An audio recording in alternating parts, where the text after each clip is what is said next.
야, 네가 내야지. 내가 아무것도 모르는 노인네 꼬드겨 빌딩 담보로 대출받고 그 돈까지 홀랑 다 날려버린 거잖아. 뭐, 형들도 돈 많이 받아갔으면서 무슨 소리예요? 큰형은 2억 원, 둘째 형도 1억 5천만 원이나 받았잖아요.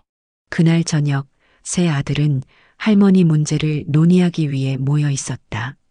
하지만 논의는 시작부터 싸움으로 번졌다.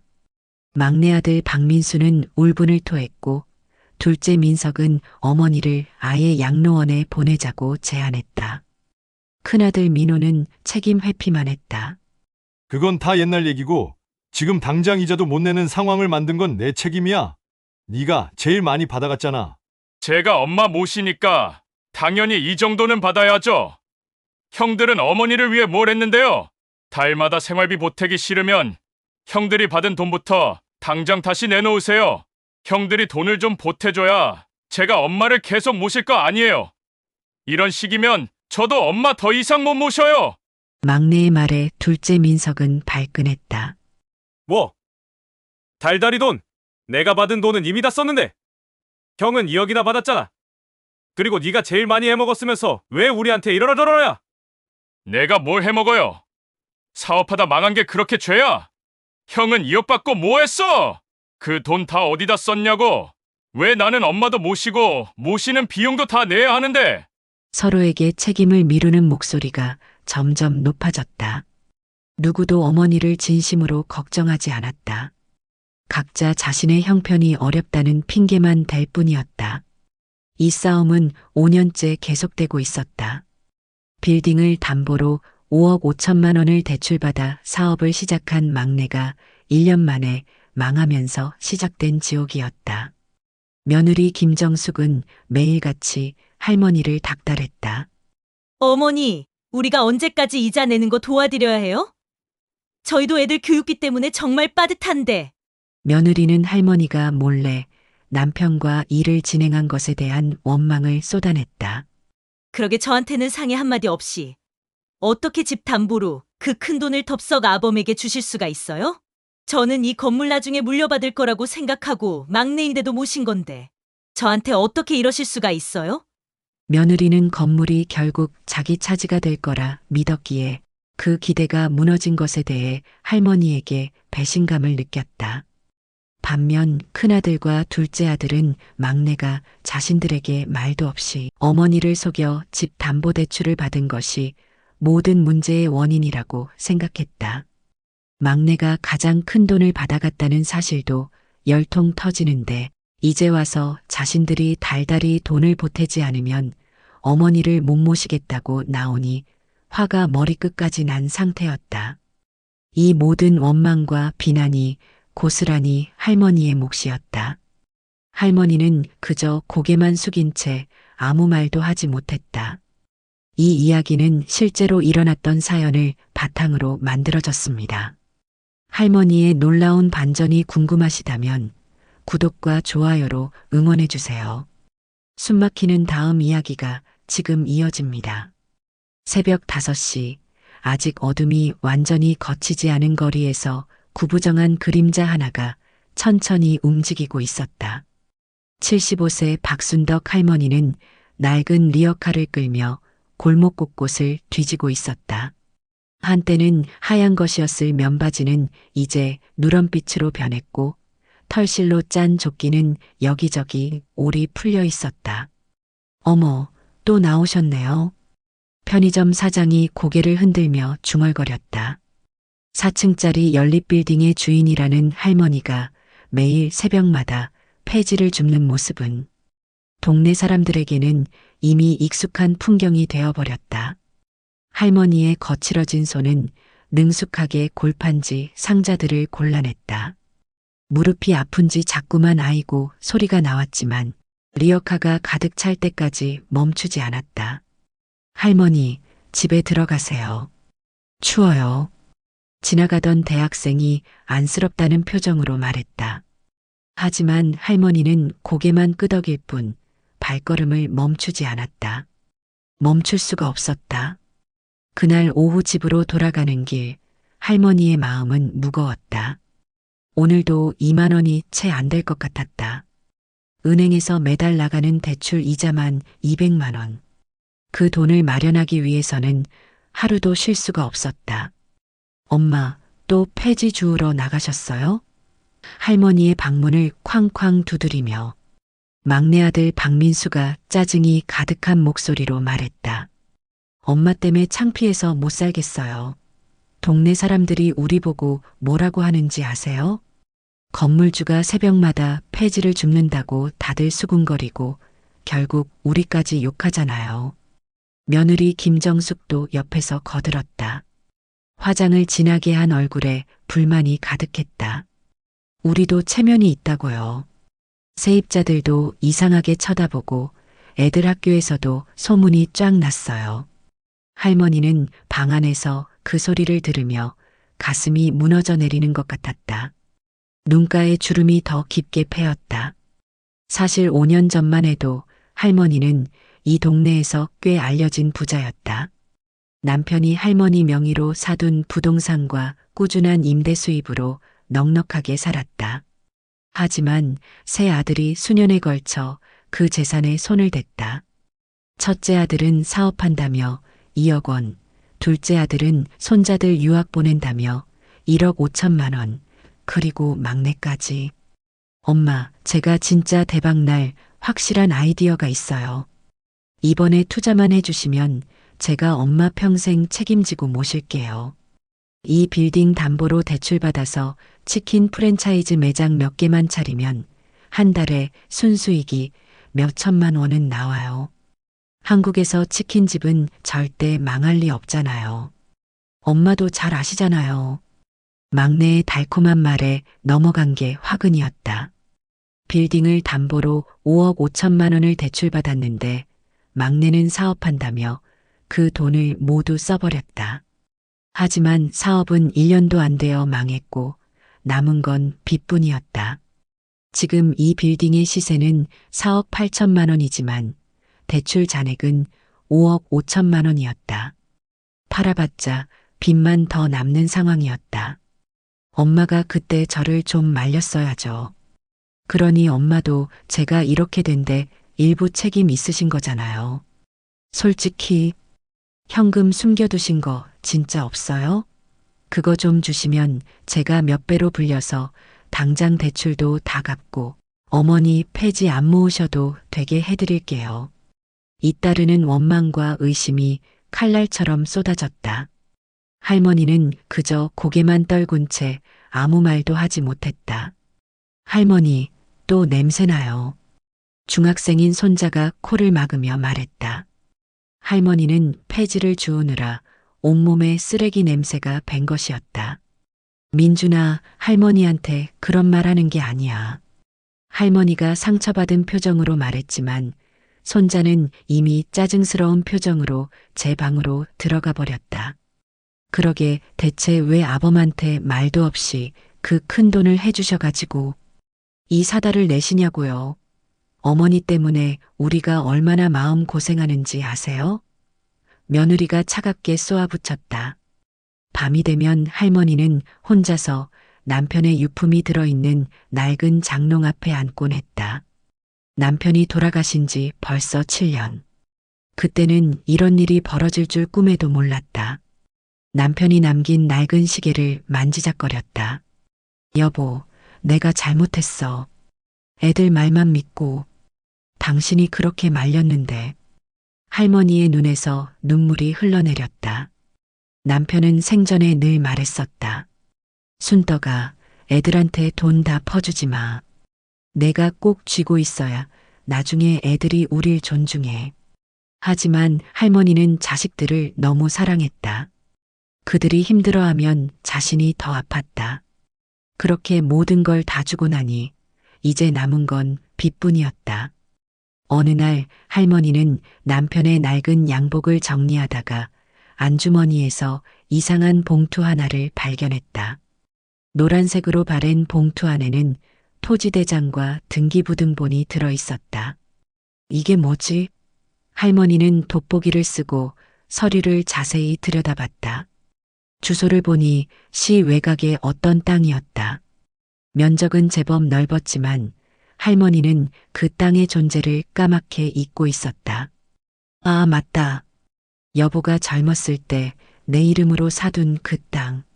남편이 30년 전에 할머니 명의로 구입해뒀던 땅이었는데 당시에는 허허벌판이라 별 가치가 없다고 여겨져 오래도록 기억하지 못하고 지냈던 것이다.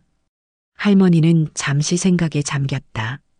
저걸 팔면 이자라도 낼 수 있겠지. 폐지를 주어도 늘 막막하기만 했던 형편이었기에 잊고 있던 그 땅은 갑자기 하늘이 내려준 희망처럼 다가왔다. 다음 날 할머니는 폐지 줍기를 잠시 미루고 그 땅을 직접 보러 갔다. 버스와 지하철을 갈아타고 2시간을 가서 도착한 곳에서 할머니는 깜짝 놀랐다. 어머나, 이게 뭐야? 그곳에는 거대한 아파트 단지가 들어서 있었다. 할머니가 소유한 땅은 그 아파트 단지 바로 옆에 있었는데 주변으로 상가와 공원으로 개발되어 있었다. 급하게 근처 부동산에 들어간 할머니는 더욱 놀라운 소식을 들었다. 어머나, 이 땅이 정말 할머니 거세요? 여기는 평당 가격이. 잠깐만요. 부동산 중개사는 계산기를 두들기더니 눈을 동그랗게 뜨며 말했다. 15억은 좋게 나올 것 같은데요. 이 일대에 대규모 아파트 단지가 들어서면서 땅값이 천정부지로 올랐거든요. 할머니는 집에 돌아와서 하루 종일 생각했다. 15억이라는 돈. 생각해 본 적도 없는 큰 금액이었다. 이 돈이면 빌딩 대출도 갚고 평생 편하게 살 수 있을 것이다. 하지만 자식들에게 말해야 하나? 할머니는 고민에 빠졌다. 그날 저녁 또 다른 모욕이 기다리고 있었다. 민수는 얼굴을 잔뜩 찌푸리고는 쏘아붙였다.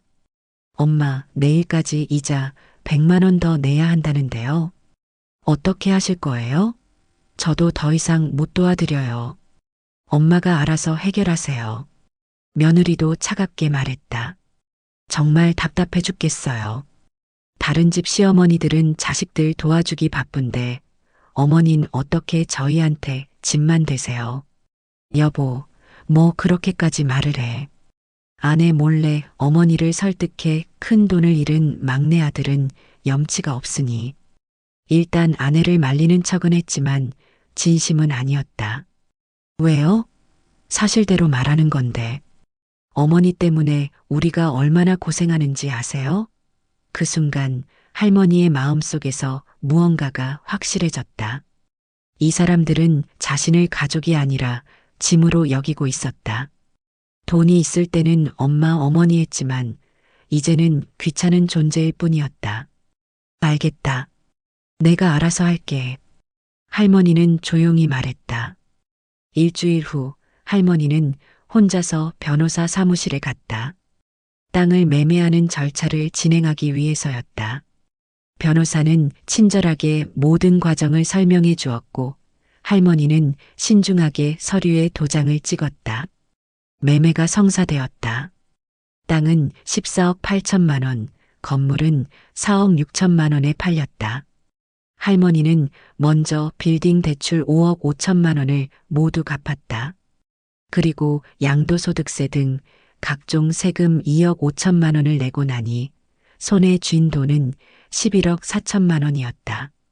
예상보다 많은 세금이 빠져나갔지만 그래도 오랜 기간 폐지를 주우며 버텨왔던 할머니에게는 충분히 큰 돈이었다. 무엇보다 더 이상 자식들에게 휘둘리거나 모진 말을 듣지 않아도 된다는 해방감이 가장 컸다. 할머니는 조용히 짐을 쌌다. 오래된 옷가지와 남편의 유품들, 그리고 몇 안 되는 소중한 물건들만.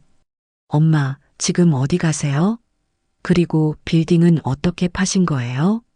막내 아들이 다급하게 물었다. 부동산에서 연락이 와서 매매가 끝났다는 소식을 들었던 것이다. 나 이제 여기서 안 살 거야. 네? 갑자기 왜요? 어디 가실 건데요? 우리는 어떻게 해요? 할머니는 차분하게 대답했다. 너희들이 그렇게 귀찮아하니까 이제 패 끼치지 않을게.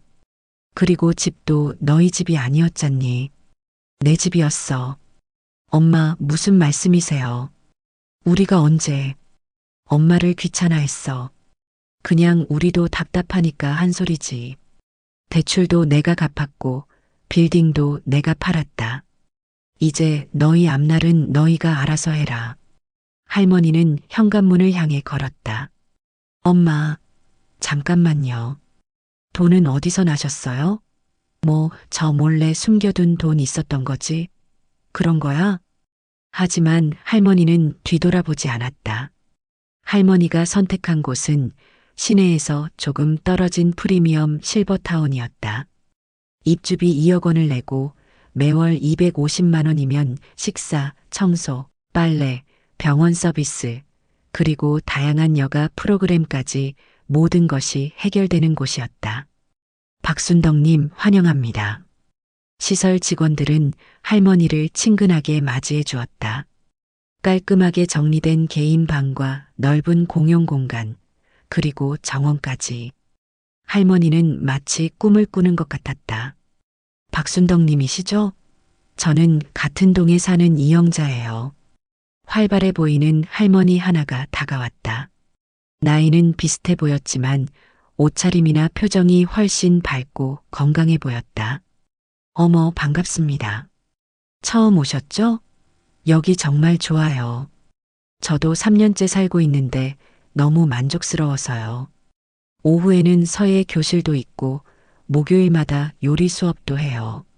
참, 내일 근처 온천으로 당일치기 여행도 가는데 같이 가실래요? 할머니는 어리둥절했다. 이런 생활이 가능하다는 게 믿기지 않았다. 첫 번째 식사 시간. 할머니는 식당에 들어서서 또 한 번 놀랐다. 깔끔하게 차려진 테이블과 정성스럽게 준비된 음식들.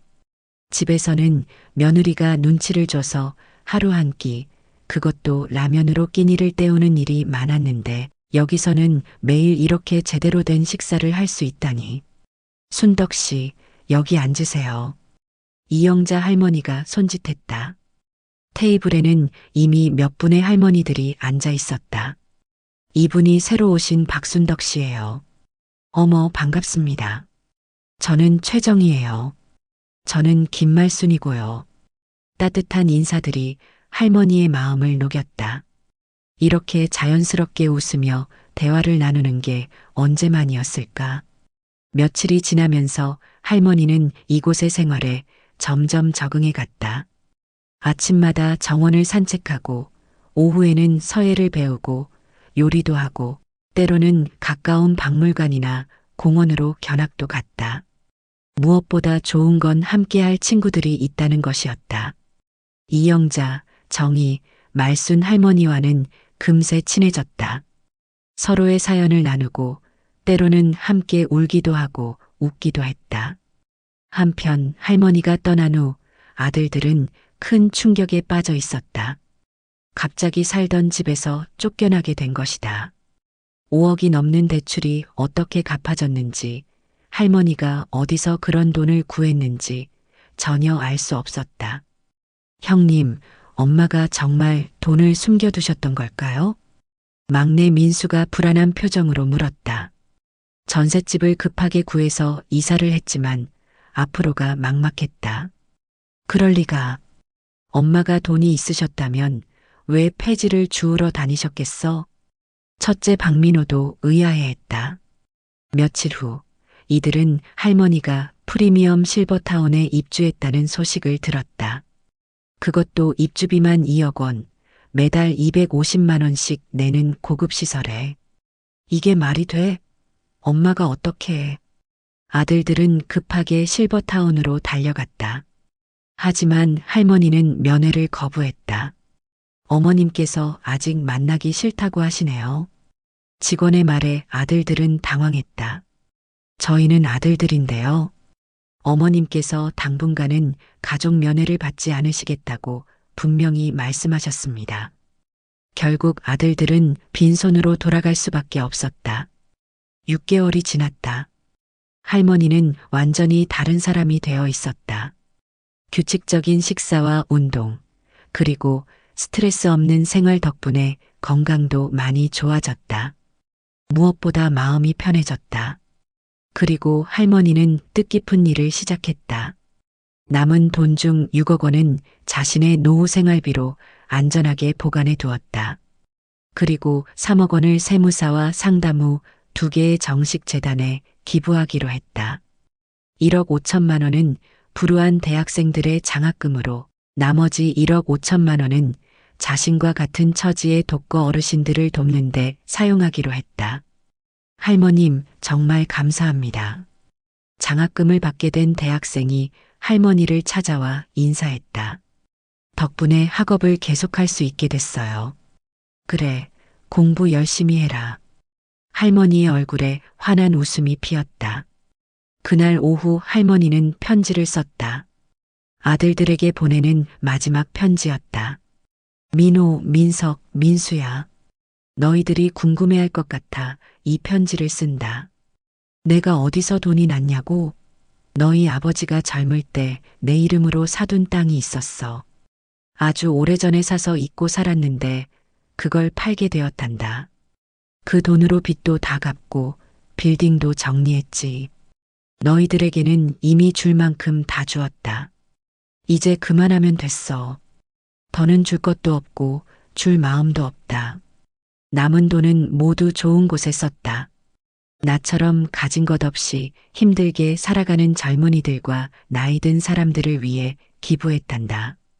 이것이 내가 바라는 행복이고 내 마음이 편해지는 길이야. 이제 엄마는 이곳에서 좋은 친구들을 만나 매일 웃으며 지낸다. 너희와 함께 살 때보다 1000배는 마음이 편하고 행복하단다. 더는 엄마 걱정하지 않아도 된다. 혼자이지만 혼자가 아닌 진짜 가족들 속에서 잘 지내고 있으니까. 너희들도 건강하게 잘 살아라. 그리고 자식들에게는 너무 많이 주지도 말고 너무 받으려 하지도 말아라. 엄마처럼은 살지 마라. 엄마가 1년 후 어느 봄날 할머니는 실버타운 정원 벤치에 앉아 있었다. 따뜻한 봄볕이 얼굴에 닿았다. 손에는 서예 수업에서 쓴 나눔이라는 글씨가 적힌 종이가 들려 있었다. 순떡아, 점심 먹으러 가자. 이영자 할머니가 멀리서 손을 흔들었다. 할머니는 벤치에서 일어서며 하늘을 올려다보았다. 구름 한 점 없이 맑은 하늘이었다. 여보, 나 이제 괜찮아. 할머니는 작은 미소를 지었다. 폐지를 줍던 그 새벽들은 이제 아득한 과거였다. 식당으로 향하는 할머니의 걸음은 가벼웠다. 친구들이 기다리는 곳으로, 따뜻한 식사가 준비된 곳으로. 오늘도 할머니의 하루는 평범하게, 그리고 행복하게 흘러갔다. 이 이야기의 반전과 할머니의 멋진 결단이 마음에 드셨다면 채널의 좋아요를 눌러주시고 다음 사연도 놓치지 않도록 구독 부탁드립니다.